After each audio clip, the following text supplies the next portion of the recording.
Bonsoir Bernard-Henri Lévy. Bonsoir. Merci d'être avec nous dans Newsbox Merci. sur BFM TV. Ça vous passionne ce qui se passe en ce moment?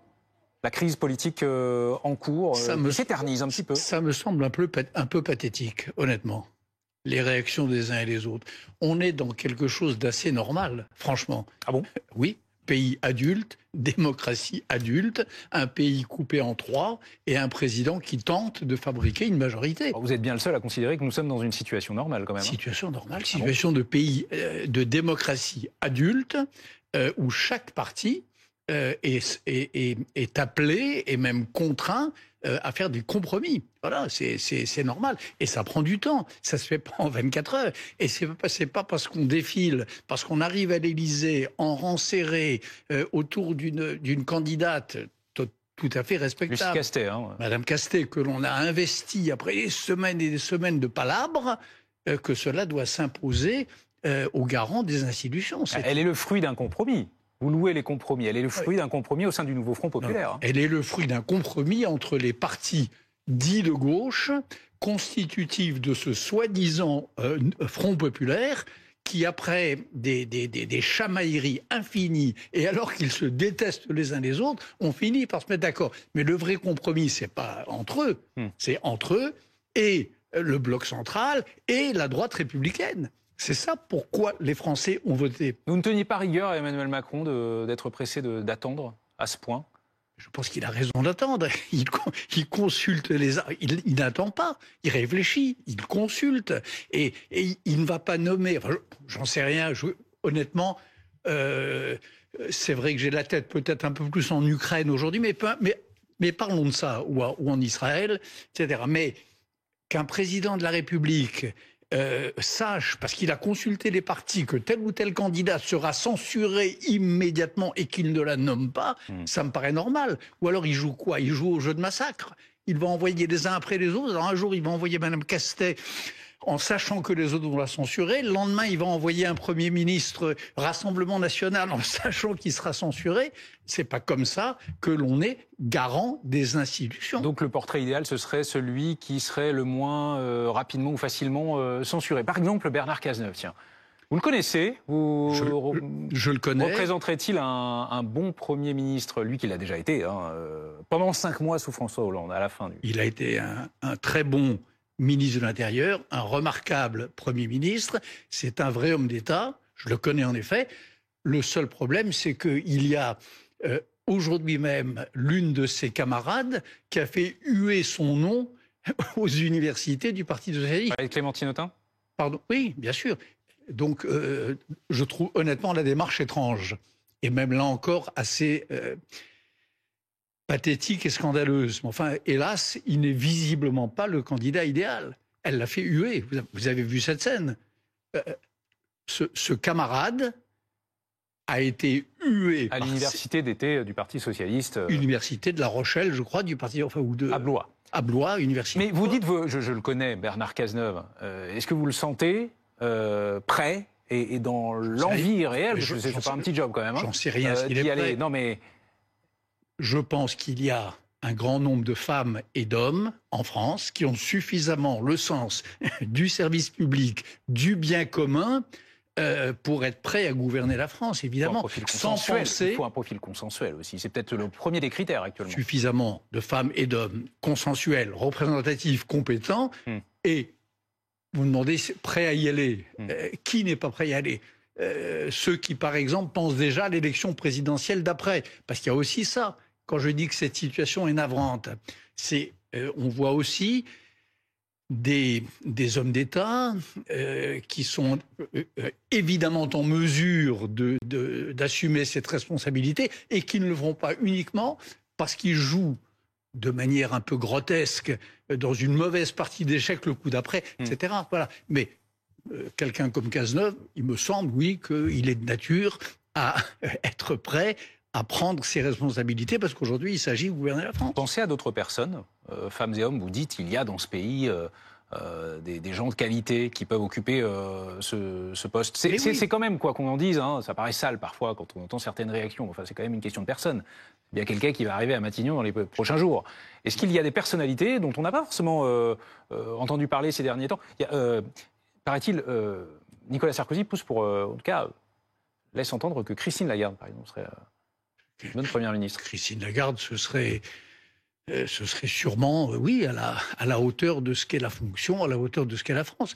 Dans la famille politique de la droite républicaine, vous avez Xavier Bertrand, qui a de l'expérience, qui a été un très bon président de région, qui a été un bon ministre, qui a le sens du bon compromis. Pas le compromis où on s'assied sur ses convictions, le compromis où on se met à table avec des adversaires et où on fabrique un programme commun. Vous avez Valérie Pécresse, qui est une remarquable présidente de région. Il y a plein de gens, et c'est pas à moi de faire des listes, vous les connaissez, vous. Vous n'êtes pas inquiet, en résumé. Pour vous, cette attente n'est pas si longue que cela. Emmanuel Macron est dans son rôle. La démocratie fonctionne. Nous sommes dans le fonctionnement normal de la démocratie. Tout va bien, même si c'est dit. La démocratie, c'est ça. C'est pas le rythme des sondages et des impatiences populaires. C'est prendre le temps. La démocratie, c'est pas un parti qui dit je suis le premier parti, je suis le premier rassemblement électoral. Voilà ma candidate pour appliquer tout mon programme. Ça, c'est pas la démocratie. Quand vous avez 190 députés, il n'est pas démocratique de dire c'est tout mon programme ou rien. C'est pas ça la démocratie. C'est par définition, c'est un peu de mon programme et un peu du programme des autres. Vous dites à la fois les sondages, c'est autre chose, et puis surtout vous qualifiez toutes les réactions actuelles d'un peu pathétiques. Hein. C'est ce que vous disiez au début de votre intervention. Avez-vous vu l'étude, la grande étude Ipsos Oui, ben ça c'est faite à partir d'un panel de plus de 11 000 personnes, une grande étude de jeudi parce qu'elle est publiée 2 fois par an, et puis c'est quelque chose de très sérieux. Terrible, terrible les résultats. À la fois l'absence totale de confiance des Français vis-à-vis de la nouvelle Assemblée, 3 Français sur 4 qui n'ont pas confiance dans leurs nouveaux députés, le déclin, la défiance des Français vis-à-vis d'Emmanuel Macron, de certaines formations politiques, en particulier de la France Insoumise et de son leader Jean-Luc Mélenchon. Ça, c'est ces résultats-là. Ça, c'est le vrai enseignement du sondage. Le reste, on le sait, et ça ne nous apprend rien. Nous vivons une crise de la démocratie et une crise de la conscience libérale sans précédent depuis longtemps. Comment on va avancer alors avec ça ? Même avec un Premier ministre et un nouveau avancer en surmontant la crise. Il y a eu 3 crises de la conscience libérale et démocratique. Une à l'époque de l'affaire Dreyfus, une au moment des années 30. Il y en a une 3e maintenant. Il faut prier si on croit au ciel ou espérer si on ne croit pas au ciel que ça finira pas comme celle de l'affaire Dreyfus. Vous retenez un enseignement plus que l'autre. Hein. Dans tous les enseignements que vous avez évoqués, et puis j'ai regardé cette étude, oui, c'est la sanction terrible qui est infligée à l'incendiaire des esprits, Monsieur Mélenchon, et à la stratégie de la France Insoumise. Ça, c'est intéressant parce que c'est vrai que je vous ai souvent entendu, vous les commentateurs, et je nous ai souvent entendu, nous les intellectuels, nous les journalistes, les commentateurs, les éditorialistes, peu importe, les gens, les opinionnistes de mon espèce, dire la stratégie de la France Insoumise est électoralement payante. Voilà. Et bien la preuve que non. Là, ils sont là, apparemment, sanctionnés. L'image de la France Insoumise, comme celle de Jean-Luc Mélenchon, se dégrade considérablement ces derniers mois. Leur radicalisme faux, leur antisémitisme, pour certains d'entre eux très profond, tout cela, apparemment, les Français n'en veulent pas. Ça, c'est l'enseignement de ce sondage rendu public par Le Monde. D'une certaine manière, Bernard-Henri Lévy, ça fait écho à ce que vous disiez il y a quelques jours. D'ailleurs, vous avez signé un papier un billet, votre billet, dans le Point ciblant Jean-Luc Mélenchon. Je nomme ici Monsieur Mélenchon. Voilà le titre de votre dernier billet du bloc-notes de BHL, à la suite de l'attaque de la synagogue de la Grande Motte dans l'Hérault, que l'on doit à un Algérien de 33 ans, situation régulière en France. Vous faites des traits d'union comme ça Mais je fais pas des traits d'union, mais je pense que même s'il faut faire très attention. Il n'y a jamais de cause à effet entre des paroles et des actes, évidemment. Mais les mots ne sont pas innocents. Vous savez, il y avait un grand poète français, peut-être l'un des plus grands, qui s'appelait Stéphane Mallarmé, et qui disait que les mots, c'était des bombes. Les mots pouvaient être des bombes. Eh bien, la France Insoumise, quand ils disent que les Juifs sont responsables de la mise en croix du Christ, quand ils disent que le CRIF est aux commandes de la... Je parle de Mélenchon, que le CRIF est aux commandes de la France, quand ils acceptent que l'on sorte d'une manifestation l'un de leurs partenaires, M. Glucksmann, au cri de salle sioniste, quand ils disent, comme Mélenchon encore, que tel autre responsable politique, M. Zemmour, dont je hais les idées, et s'inscrit dans la tradition du judaïsme ancestral, tous ces gens-là, quand ils disent tout ça... C'est qui tous ces gens? C'est justement la question que j'allais vous poser. Qui sont tous ces gens-là? Parce que vous citez à la fois Jean-Luc Mélenchon, la France Insoumise. C'est pas dangereux de mettre tout le monde dans le même sac? Mais c'est pas tout le monde dans le même sac. Je les nomme. Dans le bloc-notes dont vous parlez, je nomme M. Mélenchon, je nomme Mme Rima Hassan, qui quelques heures ou quelques jours peut-être, ou quelques heures avant l'attentat contre la synagogue de la Grande Motte était à Bruxelles, je crois, pour dire que personne de raisonnable ne qualifiait l'attentat du 7 octobre d'attentat terroriste. Donc c'est pas tout le monde, c'est cela. C'est ce type qui traite un de ses collègues au Parlement, un autre responsable insoumis dont le nom m'échappe ou m'écorcherait la langue, de porc. C'est cet autre qui traite son collègue, M.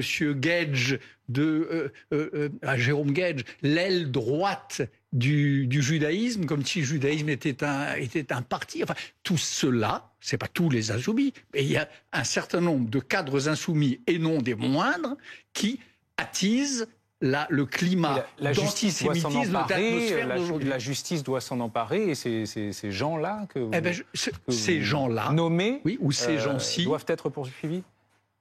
Je trouve en effet que pour certains d'entre eux, moi si j'étais une organisation antiraciste ou le responsable, eh bien je m'interrogerais sur certains de ces propos qui me semblent en effet tomber sous le coup de la loi. Dernier point, Bernard-Henri Lévy, le grand rabbin de France sur BFM TV il y a quelques jours, qualifiait les morts civiles à Gaza de fait de guerre qui incombent au Hamas, déclarant que je n'ai absolument pas à rougir de ce qu'Israël fait dans la façon de mener les combats, ajoutant ne pas être mal à l'aise avec une politique qui, je cite encore, consiste à défendre ses ressortissants, attribuant la responsabilité des victimes civiles au Hamas. Suite à cela, le député insoumis, pour ça que je fais le lien, Aymeric Caron a annoncé cette semaine avoir saisi la procureure de la République de Paris pour signaler les propos d'Haïm Corsia, qu'il qualifie d'apologie de crimes de guerre à Gaza. Est-ce que M. Caron sait qui est Haïm Corsia? Est-ce qu'il sait ce qu'incarne Haïm Corsia?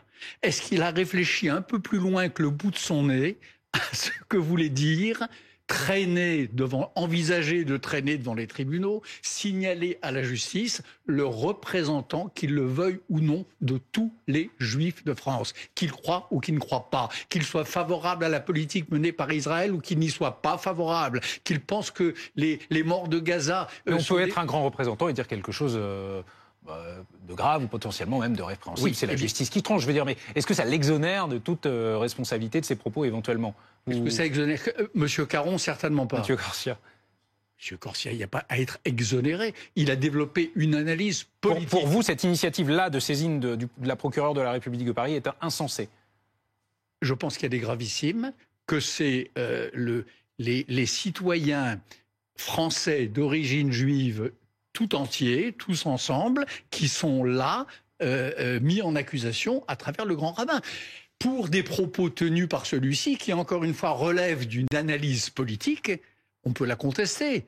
Mais c'est une analyse politique. J'ai entendu cette interview d'Haïm Corsia, c'était je crois sur vos antennes. C'est ça. Voilà, c'était une analyse de la guerre, ses responsabilités, qu'est-ce qui s'est passé le 7 octobre. Haïm Corsia disait qu'il ne tenait qu'au Hamas que cette guerre s'arrête immédiatement s'ils libéraient les otages et s'ils acceptaient de rendre les armes.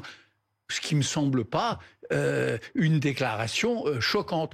Alors que pour tout ça, on décide de traîner devant les tribunaux le représentant des Juifs de France, ça me paraît là encore craquer une allumette devant une flaque d'essence.